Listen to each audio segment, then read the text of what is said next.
আজকে আমরা জেনে নিই গ্রাইপ ওয়াটার কেন ব্যবহার করা হয়। বেবিরা যখন বেশিরভাগ সময় কান্না করতে থাকে, পেটে গ্যাস হয়, পেট ফেঁপে যায়, টোকা দিলে ঢপ ঢপ করে আওয়াজ হয়, দুধ খাওয়ার পর হজম হয় না, সেটা বমি হয়ে যায় বা কিছুক্ষণ পরও আবার বমি হতে পারে, অ্যাসিডিক ভাব থাকে, টক টক গন্ধ পাওয়া যায়, পেট ব্যথার কারণে কান্নাকাটি করতে থাকে।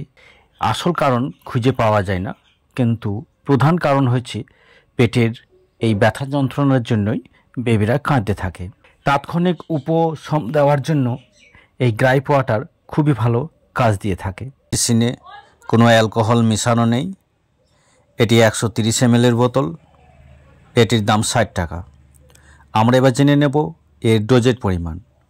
নিউবর্ন ইনফ্যান্টদের জন্য 2.5 ml করে দিনে 3 বার, 1 থেকে 6 মাস বয়সের শিশুদের 5 ml করে 3 বার, 6 থেকে 12 মাস পর্যন্ত 10 ml করে 3 বার, 1 থেকে 3 বছর পর্যন্ত শিশুদের 10 থেকে 15 ml করে দিনে 3 বার পর্যন্ত দেওয়া যায়।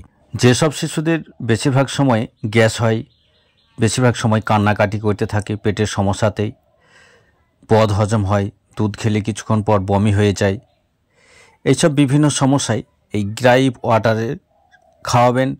গ্রাইপ ওয়াটারের সঙ্গে নিওপেপটিন ড্রপ অথবা বড় শিশুদের নিওপেপটিন সিরাপ দিলে খুবই ভালো ফল পাওয়া যায়। সেই সঙ্গে মায়ের গ্যাসের সমস্যার কারণেও বাচ্চাদের গ্যাস অ্যাসিডিটি হতে পারে, ওই জন্য স্তনদানকারী মাতাকেও গ্যাসের ওষুধ খেতে হবে যদি গ্যাসের সমস্যা থাকে। আমাদের এই ভিডিওটি ভালো লাগলে লাইক, শেয়ার, কমেন্ট এবং সাবস্ক্রাইব করে সঙ্গে থাকুন। ধন্যবাদ।